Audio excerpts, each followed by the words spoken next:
Good evening, everybody.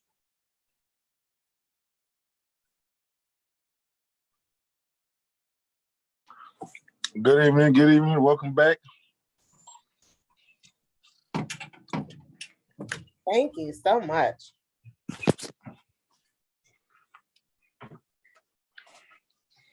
All right, ladies and gentlemen, we'll go ahead and get started here. This is the last segment on here where we talk about for no safety, no accidents. And so I hope that this has been an informative 30 days, and there are a couple more Wednesdays that you can sign up to go and take a tour of the E911 Center. And indeed, and so what come out of this process is we know that we need to help out Fulton County on what, we're paying them for our services. And so, and the best return on our investment and what we can start doing is building out our infrastructure one at a time, because that seems fiscally achievable to do, as we'll get a cell phone tower. And I asked Chief and them to identify an area where it's kind of a dead zone that they'll be able to pick up calls from their cell phone. Let's start with that, and then build out a plan one by one from the cost to the acquisition to the design, and then to the implementation, and for it to get up and going, and then look at the options of where we can be able to, companies will pay us to put their tower on our tower. So particularly the cell phone company. So that's seems like the most foundational thing that we can do to progress forward and helping this out, and then identifying some spots, and so that we can just maximize our coverage. And so I like to hear any feedback from anybody else.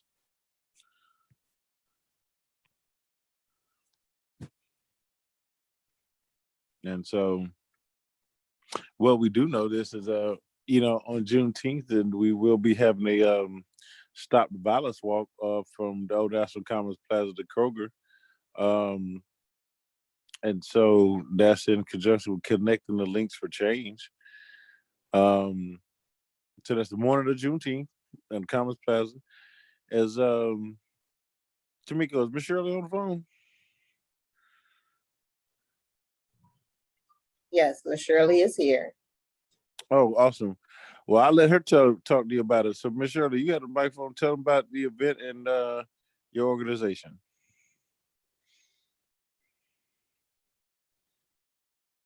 Hey, how you doing today?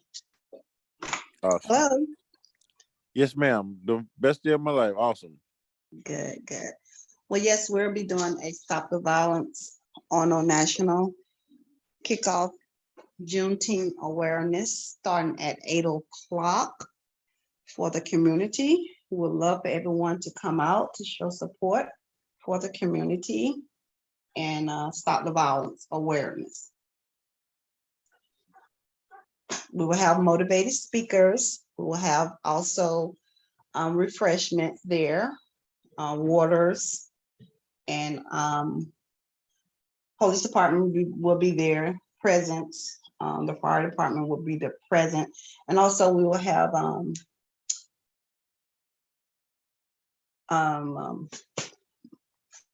Commissioner Singer Reed speaking. So yes, we would love for you all to come out and join us. Okay, that's awesome. Saturday morning, it's a little 5K walk, so be done before breakfast, really. And so come on out.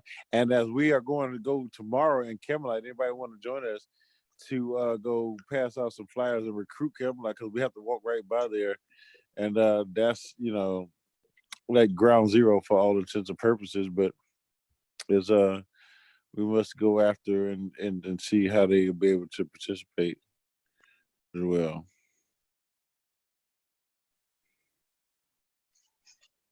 So You're going to go ahead. pass out flyers for the Juneteenth tomorrow at what And then time? Camelot. We're gonna go after 5 o'clock. What is it, about 6? Yeah, about 5:36, and that everybody be outside then, and most people. So we just want to maximize the impact that and the reasons of why this walk was started in the first place. And so we just want to maximize the opportunity for everybody to be able to participate and know what's going on. Oh, I thought Channel 11 said Camelot was shut down. They didn't have any power. Did I not hear that on? Okay, let me give the facto storio about Camelot. And so Camelot, some of the units of Camelot's power have been shut off because the way that it was rigged up was unfortunate and was not correct. So anyway, Georgia Power subsequent it caused a surge to happen. So when Georgia Power came back on there, they or to try to go turn it on, but they couldn't because it was a fire hazard. And so they said certain things got to get done beforehand, as making sure that all of the power is connected correctly by a certified electrician, and then we can get on to get the permits. But that's a process in itself. And because when Georgia Power did turn the lights off, that somebody came and turned them back on, and that's called a crime. They committed a crime actually doing that. And the person, there's a COSF presence on that property, and their property was affected as well by this. I think unbeknownst to them that it was just everything was jerry rigged up, and then they would just be cutting on and off power, I guess, at will. But now they can't do that. So it's only like 12 units, but it's spread out through 3 buildings. Oh, and by the way, and so this is how much of a resource drain this place is and why we have to do it. And so as that took place, I think that was on a Tuesday, code enforcement went in with law enforcement as well and Georgia Power. So after they leave, 2 people OD'd and died right there in building 4. And so and it was a typical day at Camelot. What happened to them? I mean, did you say 2 people died? What happened? OD, coded. Were they empty buildings or people lived? Or somebody that lived there? Well, from the information I received, they was squatting one of the units that was in there. Oh, but didn't I read on Channel 11 say you all are having a meeting and you all going to vote and decide what's going to happen with Camelot? Didn't I read that also? Well, we can't, we know how we want to proceed. And so the things that we was going to be proceeding with and proceeding on, it deals with a, revitalization. As I want people to understand when it comes to Camelot that, I mean, it needs some work, but, at the same time, the owner occupiers, right, deserve our attention because they done lived through the good and then through the Carter. And so, and at the end of the day, I call it the 5R process. The 5R process is reimagine, reinvest, revitalize, reinstate, and restore Camelot until, not to what it was, but to a better version of what it can be to equal and match the everything we needed to do, for going forward in the future, as any future development, would be warranted and needed. It's needed. It's about as needed. I think y'all should put that on the ballot so the people in the community could have voted on what they thought should happen to Camelot. It should have been a vote from the people in the community on what we think should happen to it. No. Why do you say that? Because get this. Camelot is a condominium and it's a private property deal, but there's such a it's been such a resource drainer that is yeah, but our services they in other words, when I say a resource drainer, I mean the fires, murders, the calls out there is so many, so many. And and then people afraid to literally come out their house after a certain time, dusk, and so that's not good. How many families live there? How many people occupy Camelot? Do y'all know that? Do you know that? Well, there's 317 units, I believe, and so out of that, um, mm, I'm gonna give you a rough estimate. Don't quote me, but about 40. So out of 317, you got 40 families. 40 I mean, owner 40 occupiers. residents that occupy. 40 owner occupiers. The rest of them rent, and that's probably, I'm gonna say, out of the 100% of the units, let's say about 65, between 65 and 75% are renters.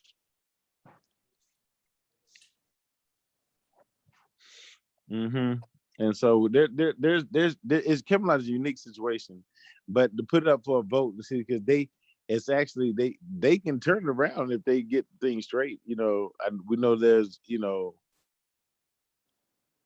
yeah, there's things that can you know materialize or happen if we go in a certain direction. But But the 40 homeowners can't turn it around. It has to be the 40 plus all the 65 or 70 renters, the people that own those places that are getting income from them, would have to be ordered to help turn it around, because the tenants is not responsible. But I just no, think the city has let them down over the years, and it's not see, just the see, people. so hold on, Miss Sheila. No, no, no. I'm gonna say because first it was unincorporated, and so, but this problem goes back. I've been dealing with this thing for about 15 years, and Yeah. so this is a HOA responsibility. This is not a city of South Fulton, unincorporated Fulton County. This is literally a private property issue that they want to talk about where's all the police and everything, all the services when they need it. But when it comes to putting the things out there necessary to make the public safety issue that they're having and challenges have is they was to do certain things and they just quite frankly neglected to do it. And so, but we try to offer every possible resource, have meetings and meetings and meetings, and it was suggested by public safety officials that, hey, look here, do steps A, B, C, and D. And we can do A, B, C, and D as a response to it. But that needs to happen. That process needs to happen. And they never did it. And they, as the building burned down, half of the building burned down. And then a week later, the other half burned down. And so the insurance company gave them the initial $1.5 million. As y'all see that gate that they put up around there, but they never put up a front entrance gate. But and the people didn't get their fair share who was actually burnt out and didn't get no money, matter of fact. And so it just is a whole mess over there right now in terms of the dynamics of how it internally operates. But I want to be very, very, very clear. This is not a city issue. I promise you, it is a HOA issue, actually. And you talk about the people over there who are renting the units. Well, the people to me who are renting the units, I mean, it'll rent to anybody, whoever can pay the price, just rent anybody. And then you have that started mid 90s or so, and then just escalated to where we at now. And so, but I can't allow the city to be blamed for this, nor even unincorporated Fulton County, knowing that the factions over there that exist within that community. And by the way, there's two different factions. Let me say there's you guess the original homeowners association, and now they want to start the new age homeowners association. I don't know what they want to call it, but I don't think it has any merit. But however, my deal is to try to bring them solutions out there to their problem. And so I do have a couple of suggestions that enjoy some interest, but Camelot's internal is still working with Camelot's internal. But it's a lot, but let me just say this, it's a lot going on. That's why I'm careful on what I'm saying. So there's a lot more to it, but I think I'm allowed to speak on that level. Hey, Corey, just Miss Johnson. Okay, can they not do that? This is my first question. Can they not do that eminent domain stuff where they take the people property? Well, yes, ma'am, go ahead. And then my second thing is that the police department is renting that area now down there, wherever they rent it next to Ace. So my source is telling me that what is gonna happen, that is where the new police station will go. I know you cannot speak on that. Yeah, that's what you do. Yes, ma'am. I'm gonna let you tell it. So, yes, and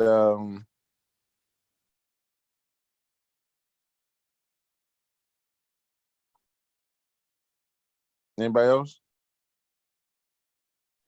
Did you answer her questions? I didn't hear what the questions was answered. No, what did you say, Ms. Johnson? You said that that the police station was gonna go over there?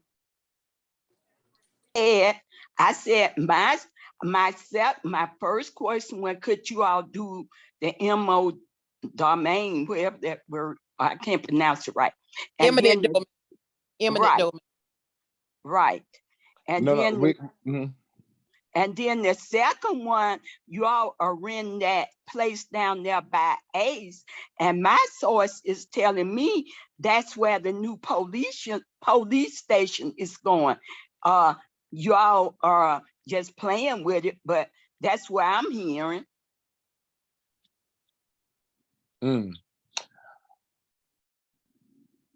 Well, you're talking about the Collab South building, the space that we've been renting over there for networking spaces.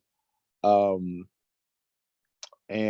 eminent domain, you can't do the same things you can with eminent domain if you go that route that you could through another process. And to to address your specific out there question, when you talk about the going on police precinct, well, the Livable Centers initiative was held last night. So if anybody got to come out there, they would have seen and heard from different individuals, talking about how we can move the city forward, but it'll materialize in maybe 10 to 20 years. But I'm still waiting on the report from the Livable Centers initiative that was done in 2004, and then I think again in 2011. So it sounds nice. Everything sounds good, but just my thing is with the Livable Centers initiative, start with these 2 points. The police need a precinct and the council is homeless. So we can start with those 2 points and try to work something out,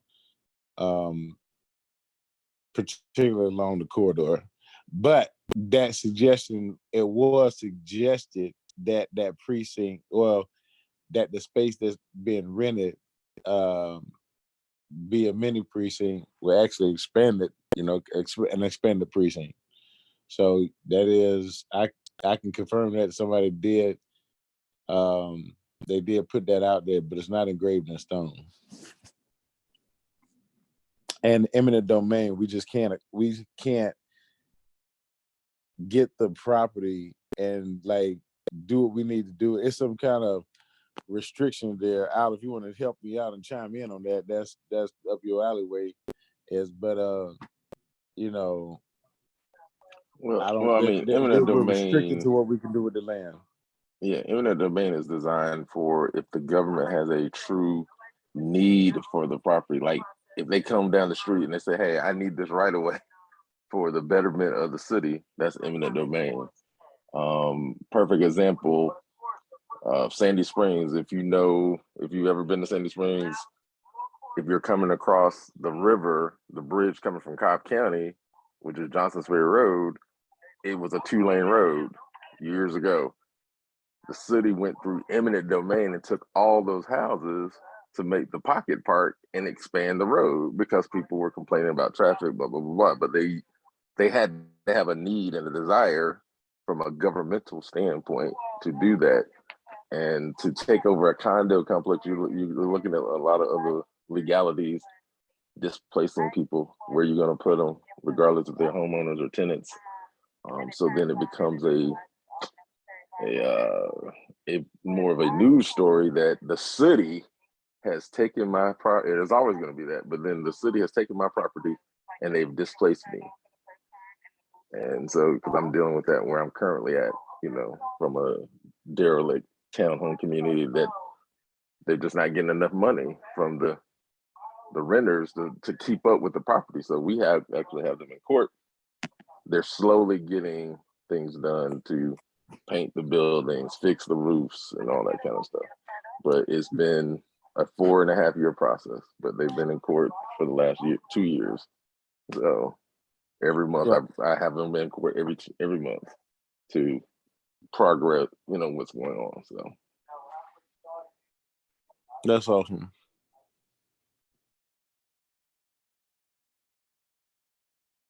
Mm-hmm. So does that answer your question, Sister Diane? Yes, it answered my question, but at the meeting last night, basically the whole talk was, I was thinking it was gonna be about, properties and different things, what we're going, but the basic talk last night was reviving the Old National area. Everything was focused on Old National. Oh, yes, ma'am. That was the Livable Centers Initiative. That was the whole premise of the program. Oh, yeah, that is strictly for the Old National Corridor. But see, I asked us, offline, I was saying, but that we have done the studies before, by the way. That's what I was getting at, is like back in 2004 and 2011. I believe. So I'm still waiting on the results from that, because they said 10 to 20 years to materialize. Well, it's been about 10 to 20 years since the first one. So I think that 18 to be exact, and then 12. But I think we should see something. As y'all have to understand, I'm just not with another meeting to talk about the same thing, regurgitating information. I mean, the only thing that has changed is the years that has passed. And so I would really like them to something tangible. I mean, as they say, get a bang for your buck, right? So, but I digress. And so we're going to see what they come up with. But make sure you get your information put in. You do have that right to put all your information in about what you want to see and participate. At least that's the opportunity to do that is now. What you talking about down the Old National area? Yes, ma'am. Oh, okay.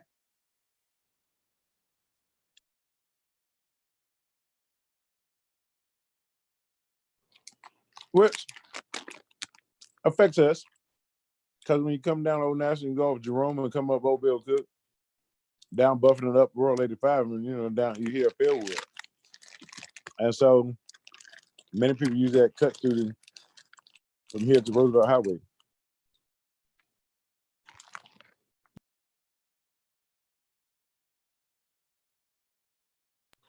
But you got to know the back streets.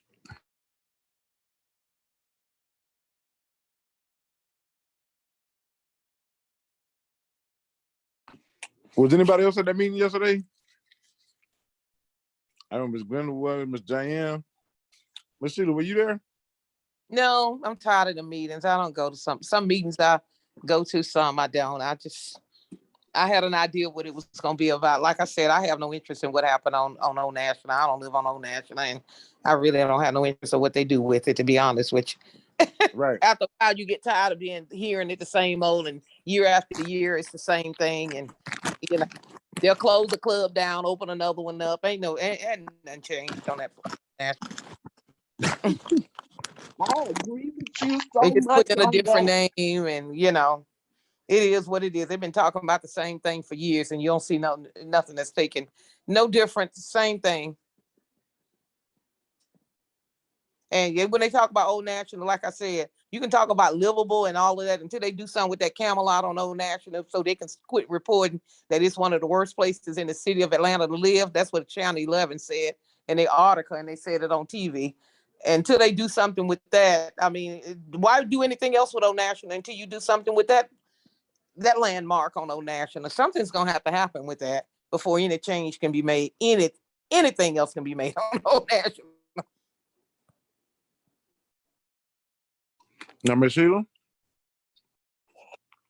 I share exactly your thought process. Yeah, that's my Because take on it. But my thing is this: I believe in low conflict resolution. Yeah, but don't put nothing new up there until you fix what's already there. Well, I said as goes Camelot, as is the city of South Fulton, as the because that's something that got to be done correctly. I just smack dab in the middle of the economic corridor of Old National, right? So, and it went from Camelot to the Carter. Do you know what I say about the Carter?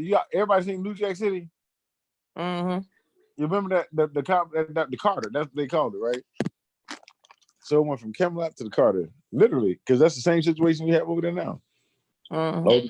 You know what I mean? All the crime-ridden deal, all the people who live there or work hard is afraid to come outside at night. This is a real issue. I mean, this is literally. I don't say it for no reason. It's like, it's a sad situation. But the thing is, you're not that scared. You live in the city of Atlanta. You could have moved out of Camelot a long time ago. Why are you still there? I mean, come on now. People have choices in life to make. You have a choice that you could have moved out of Camelot a long time ago. And so why are you still there? That's my question. Because it's bought and paid for. They have a 2,400 square foot condo, double decker. Now the outside look bad. And some of these units, you walk in, you wouldn't be able to tell the outside look like what it is. And so some of them are well maintained on the inside. Let's face it, where they gonna get another 2,400 square foot home on Old National as a condo? Well, if you say they mostly senior citizens who own that, and the children are grown and gone, nobody is in there. Why do you need 2,400 square feet at this point in your life? I'm talking about some of the owner occupiers who that's right. Like me personally, I agree with just too much maintenance for me, but I'm just saying but some people they have like a whole floor. But I mean, right now you can't probably get it for that. But I mean, they've been going through this for years. I mean, the housing market had dropped and houses was cheap and they was giving them away at one time. Camelot was bad during that time, so you could have gotten out of there then, and you didn't. So I'm just saying, people make choices. If that's the quality of life you want, and that's the choice you make to live that way, then, I mean, don't get on TV putting it on the mayor and saying you say you were gonna do this for us. And I mean, somebody was hollering at him coming out of LA Fitness this morning. I passed right by him. I say, "Good morning, Mayor." Somebody say, "Good morning. When you gonna close down Camelot?" That's the first thing I heard early this morning when he was coming out of LA Fitness. I'm like, he just spoke and kept on through the parking lot, kept going, coming out of LA Fitness this morning. It's like people make choices. I mean, we all have choices that we make, and that's the choices that they decide to make to stay over there and live in those conditions. Ain't nothing you can do about it, but you can make a decision as a city to do something about it. I mean, when people are living in deplorable conditions, just like the city of Atlanta just did with some of their properties. It's decisions you have to make. If you're going to continue to keep this place and people are dying every day in there, and every week there's 2 or 3 murders. I mean, That's just not right, you know? Some decisions gonna have to be made, and they cannot be made by the people who live in them and owning the places. That's just my take on it. Absolutely. Anybody else? Because see, let me say this. As you're right, we should be able to do some of that, but the city of South Fulton is not the bad guy because we don't have control of our utilities. So Georgia Power would cut the power, but you can still live in the unit with no power. But it's that water bill. It's that water being cut off. But the city doesn't own any water, so we can't force a hand. But Atlanta Watershed can. And once they do that, it becomes uninhabitable. Now we have the appropriate course of action. You kind of got a force move.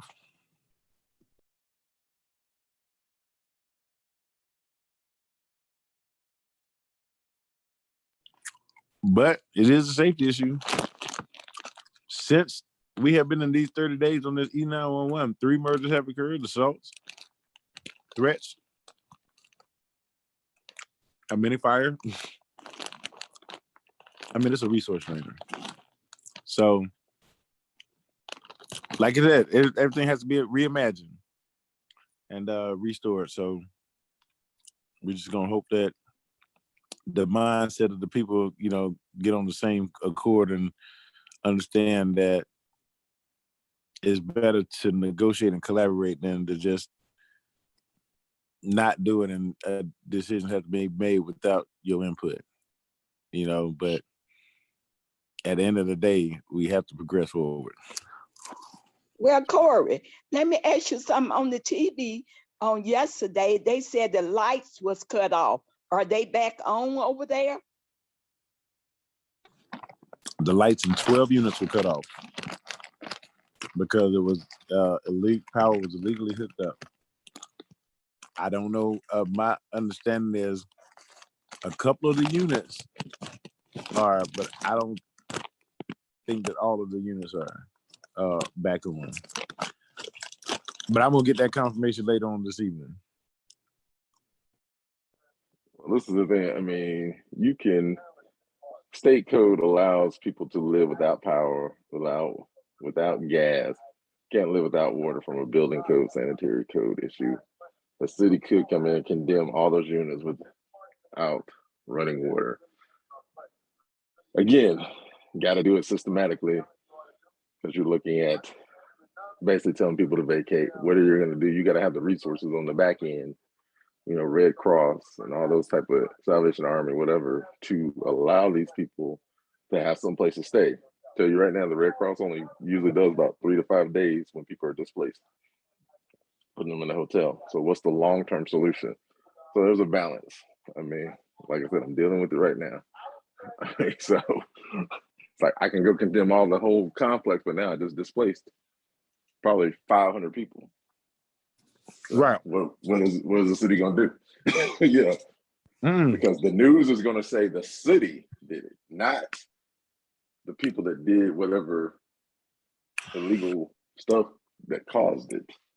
Well, and the city is the deeper pocket. So that's what it's gonna say. Well, one of the things is there is a resolve that the homeowners can do because those ARPA funds paying for rental assistance and things like that nature. Some of those fees you can actually pay towards your HOA fees. That's a fact. Oh yeah, they can do all those type of things. It's just a question of will the owners do the right thing? The individual. Oh no, owners. Absolutely not. They have proven they won't do the right thing. That's what I'm saying. Right. So that's too much wishful thinking, but it's still an option.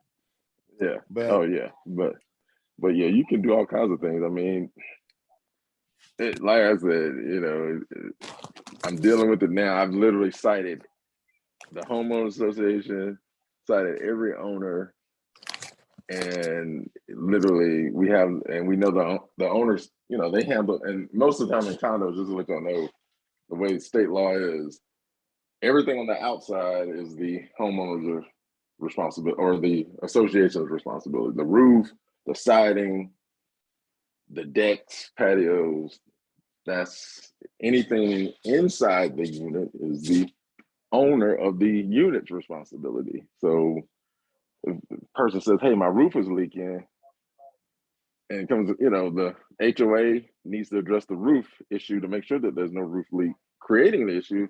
But what if it's inside the structure, inside the walls, or on the joist, and then that's the HOA's responsibility. They're gonna fix it.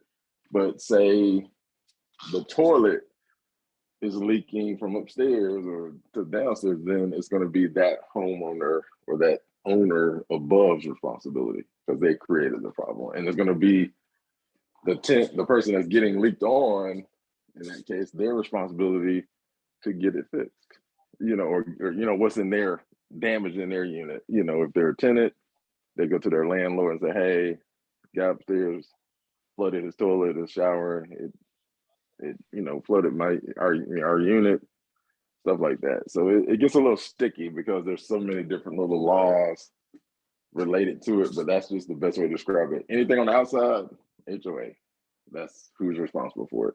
Anything on the contents on the inside, it is the owner of the unit, respectively. So.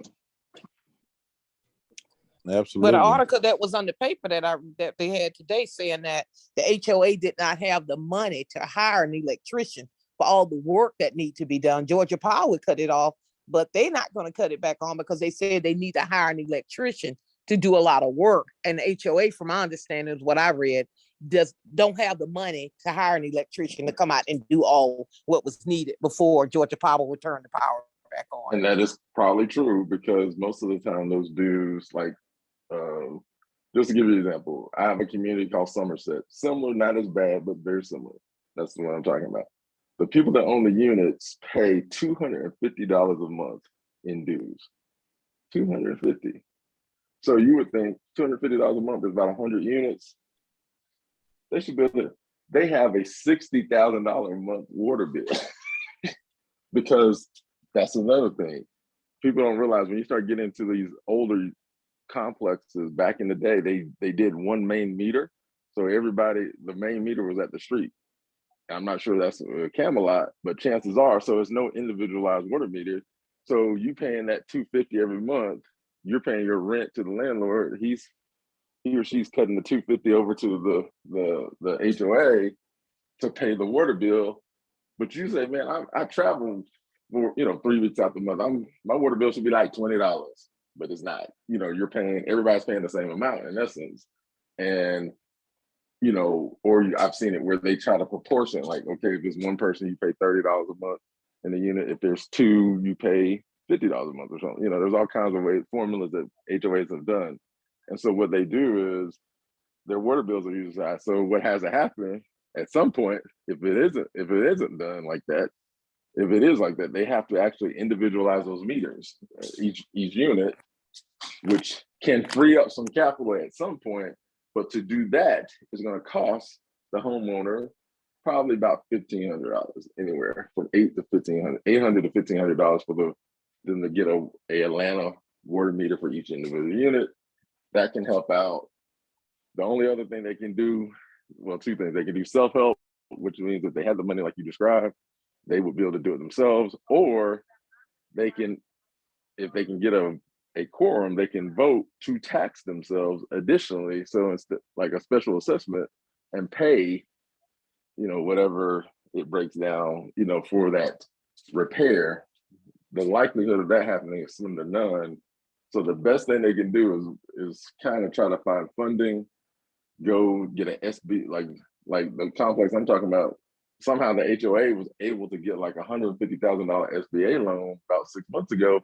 And that's how they're getting a lot of the stuff done, because they got a loan, and then they actually start trying to foreclose on some of the units. And then all of a sudden, that's when people start trying to pay, because they're buying those properties as rental properties. Because like I said, if you Google Somerset condos in Stonecrest, the units are selling for like $35,000, $40,000.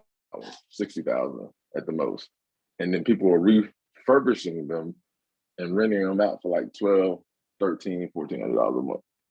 So, and I mean, and that's even before I got involved. So, and my department got involved. So that's what I'm saying. So that, you know, they just need to go after them. I mean, after the individual owners and say, hey, you know, the HOA, start there and then work back, you know, towards the owners. So.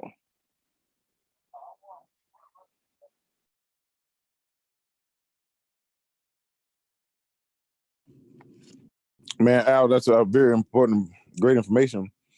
As I'm looking that up right now. Somerset is SOMERSET. Correct. Mm-hmm.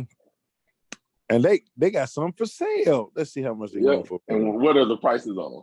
On 30,000. Yep. Oh, somebody want to cut what? 61,000. So that's what I'm saying. So the 30,000 one is one that's probably not finished or needs some work, but they probably foreclosed on it and they've gotten it from the owner. So now they're selling it. He'll sell it for 30. Somebody come in there and buy it, put probably 5,000, 10,000 in it. I mean, because they were nice. I can tell you, I know, like I said, they used to be gated. They were nice back probably in my uncle used to say back in like the 90s. And they were decent little community right off the highway. You know, man, it was popping when it was popping when Charles Disco was the hottest place to be at. Okay. Yeah, exactly. So I don't know if anybody on here remember Charles Disco, but oh yeah, I remember Charles Disco. Yeah, Sharon Showcase, all of it. Right. And so I just sent that over there to Camelot's HOAs. Hey, look here, this same issue. And so because that one allegedly, I'm sorry, allegedly, what happened there was about 6 years ago, supposedly the prior HOA board members stole about 200,000. I don't have proof of that. That's what I keep hearing from everybody. You know, the current HOA guy, and I'm like, look, dude, that was 6 years ago. $200,000. I get it. You're gonna have to sue them in civil court if you can. But right now we got to deal with what we got going on today here, and this is what we got to deal with. And so, because every time I have him in court, well, you know, they stole 200,000. I said, that's fine, but that's a civil matter. I'm not here about civil matters. I'm here about making sure these buildings are safe. And so, like I said, we finally got on the same page, and now they're slowly getting things taken care of. But it's been, like I said, it's been 4.5 years. So, but do they have? Are they having people dying over there every day, or so many a week, or is that happening over there? That I can also say, since I've been there, there hasn't been. But I think there was one shooting, you know, one murder over there, but that I'm aware of. I mean, there is a lot of crime. It is a high crime area. I'm not going to dispute that, but it's not to the magnitude like you described of a Camelot, or at least what we hear about Camelot. No, but it is still unsafe. I wouldn't necessarily want to live there today, per se. You know, that's just me. But if I was single, I'd manage. You know, if I had to, put it that way. So. Yeah. And so, anybody else want to comment on anything?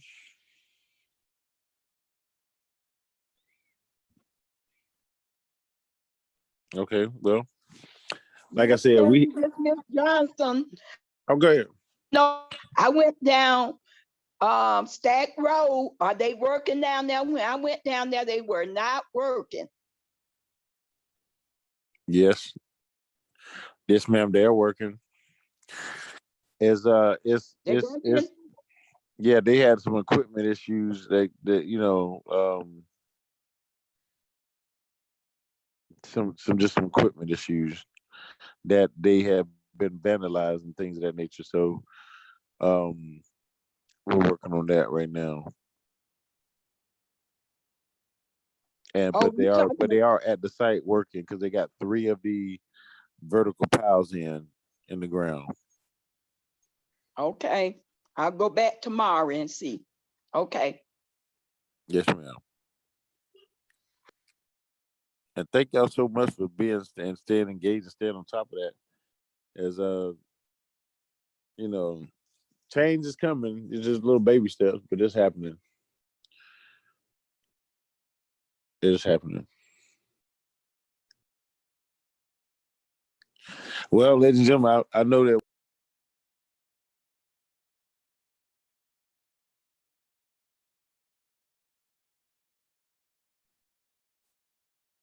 Well, Councilman Reeves lost his sound, so I'm gonna wrap it up for him. That Oh no! Wait! I'm sorry. I was just talking. And so no, I said, but one thing is for sure is that we talked about the cell towers earlier. So we looked at that, waiting on a strategic location for them to be able to put up. And so we're gonna start with that, and see what we can do to help and assist in the reduction of the response times that they have by a tower being in a dead zone, but able to pick up all the data that's needed. Hey, Councilman, you never did answer. You never did answer Mrs. What's the lady name that's just Fairwood HOA? What's her name? Miss Johnson. You never did answer Miss Johnson's question about the. I'm waiting on the answer too about the precinct, the police precinct. I mean, what was the? Did I miss the answer? Oh no! Yeah. I said the police need this livable vicinity. I said the police need a precinct, and the council was homeless. And I said, but she was correct in that area. That was as the Collab South building. That was the networking space. Gonna be a networking space. That has been mentioned of putting a precinct, there instead of the the workspaces for our small business component. I don't agree with that because I think that it should be a area on flat shows, but it should be something that on a piece of land that we own, and we can look at going in that route because it should. We don't have co-working and network co-working spaces here in the city of South Fulton. Nowhere, literally nowhere. And so that was going to be the opportunity to present itself. And mind you, at that ribbon cutting and groundbreaking, it was just we was looking at an empty box. It was a photo op, really, for me. I mean, I don't know why we did it, but then we went on to the one on Roosevelt, same type of deal, except for now you can go inside of this one and it's actually a functioning space. And so we need a functioning space.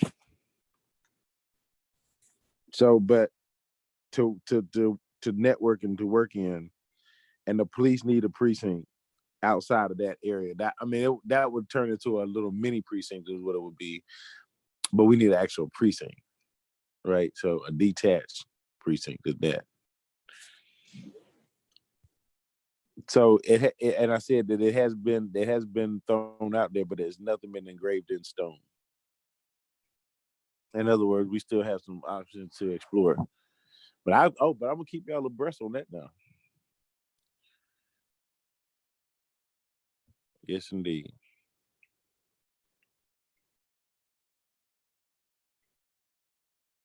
So y'all, we good?